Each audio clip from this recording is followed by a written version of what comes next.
I just moved into this new apartment, and the landlord gave me a strange warning. Don't sleep in the second bedroom. Naturally, I had to check it out.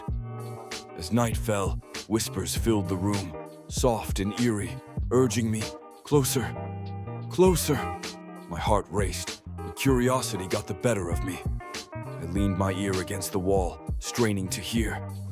Suddenly, a hand burst through the plaster, grabbing my face.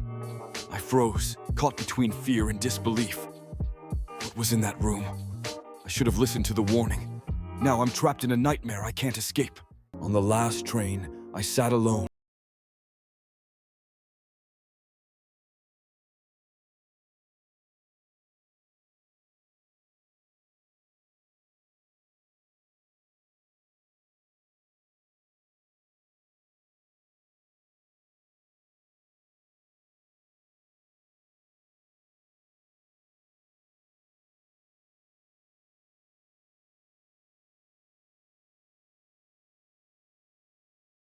Trapped in a nightmare, surrounded by shadows of my own imagination, each one whispering secrets I couldn't understand.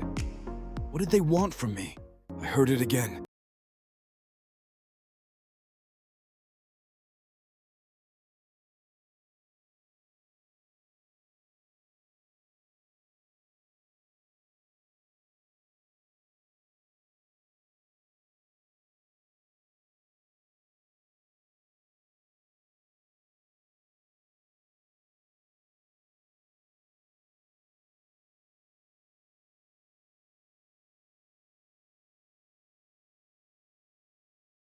Or should I run?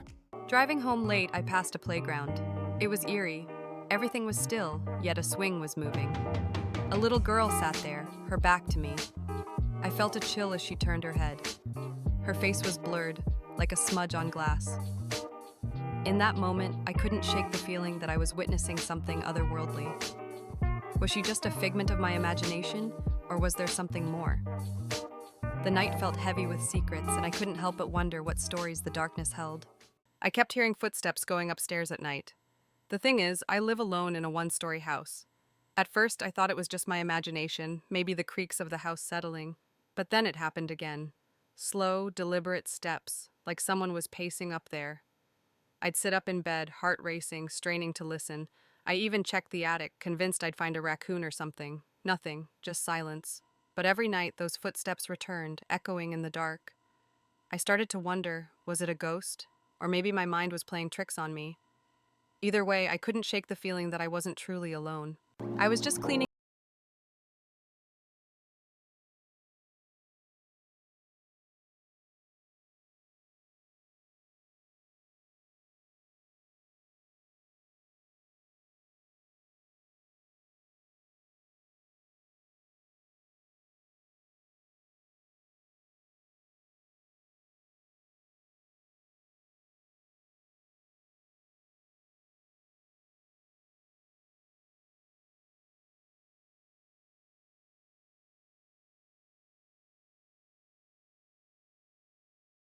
into the safety of the light. I settled into the back seat, the city lights flickering past, but something felt off. The driver didn't say a word, just focused on the road ahead. I glanced at the cracked mirror, expecting to see my reflection, but nothing. Just empty space where I should be. Panic bubbled up inside me. No meter, no ID. Who was this driver? I felt like a ghost, trapped in a ride with no destination. My heart raced as I realized I was invisible, lost in a world that didn't recognize me. What happens when you can't see yourself? When you're just a whisper in the night? I booked a cheap hotel, thinking it'd be a quiet night. But around midnight, I woke up to scratching at the door. My heart raced as I peered through the peephole. There he was, a man, grinning, his eye pressed right against it. I jumped back, panic flooding my veins. But then the scratching started again, this time from inside the room. I froze, my mind racing. Was I really alone? The thrill of adventure turned into a nightmare in an instant. What do you do when the real terror isn't outside, but lurking right next to you? I can't shake this feeling. I was just sitting on my couch when I got the voice message from my best friend. It was frantic, desperate. "Help me, he's in the house." My heart dropped. I thought, what do I do? Is she in danger? I grabbed my phone and called her immediately, my hands shaking. When she finally picked up, I was ready to scream, but instead I heard laughter. What are you talking about? I'm with my family at dinner. Relief washed over me, but confusion set in. I checked the voice note again and it was gone, just vanished. I replayed the moment in my head. Was it a prank? A glitch? I mean, who jokes about something like that? I felt a chill run down my spine. I couldn't help but wonder if I had imagined it all. But I know I heard her voice clear as day. Now I'm left with this eerie feeling, questioning everything. Did I misinterpret the message, or was something more sinister at play? I can't shake the thought that maybe, just maybe, there's more to this than meets the eye. What if she wasn't joking? What if that voice was a warning? I need to find out what really happened. I always avoided the basement. It felt like a dark secret lurking beneath my feet.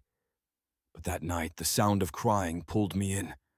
My heart raced as I crept down the stairs, flashlight flickering. And there he was, a boy curled in the corner, looking just like me, but younger. His grin was wide, teeth too sharp, and when I whispered, "Are you okay?"